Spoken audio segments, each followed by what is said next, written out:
This is the Yashica Electro 35. This particular one is a GS.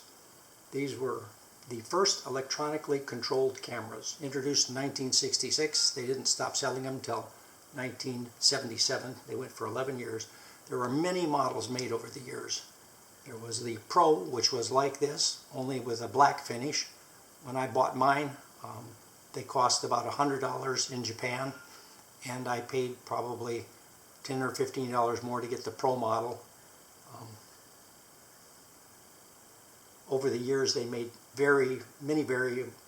many different models of it. They made a Pro, a GT, a GTS, a GSN, a GTN, a GL, a GX, an MG1, a CC, a CCN, an FC, an MC. They changed them. Sometimes the changes were only cosmetic. Other times they added little features. For instance, the ASA dial goes much further on this newer model than it did on the original Electro 35s, to a higher ASA setting. And the film rewind, to open the back, there was a lever to release the back on the older ones. This one, you just pull the rewind knob. It only has 3 modes. There's no manual mode. It's in auto mode now, but you can turn this ring to select B, or the other way for flash. It's not a synchronized flash. Auto mode is actually aperture priority. You can dial the aperture from f16 to f1.7. There's a lock on the shutter.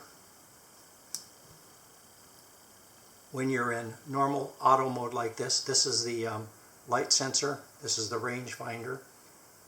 You simply cock it and release the shutter, and it takes a picture. Now, if I had the ASA setting turned way low, and I tried to do that, you'll see I get a warning that it's underexposed, but it'll still try and take the picture. It'll just keep the shutter open longer.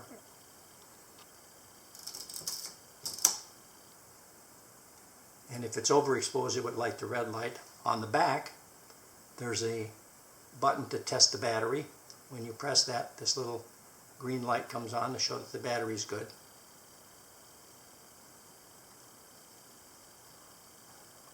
Here's where the battery goes. This is the film rewind button. Not a lot to it. Wonderful little camera. The viewfinder self-adjusts to compensate for parallax error, which is kind of interesting. They sold about 8 million of these. It was the most popular consumer 35mm camera in the 1960s and 70s.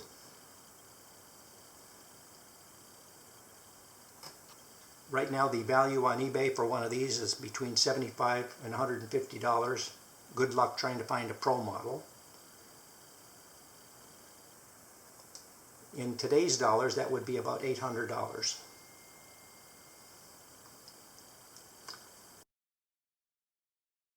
I bought mine in Hong Kong at the China Fleet Club, and on board the USS Oriskany in Hong Kong Harbor, where we were anchored, I was on the flight deck, mounted this on a tripod, and took pictures of Hong Kong Harbor at night.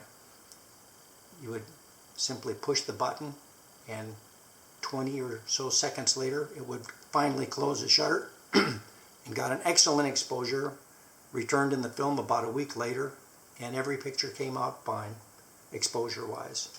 I wish I had those pictures today. These cameras are so popular that there's a few of them in the movies. In the Spider-Man movies, Peter Parker has an Electro 35, so be sure and look for it.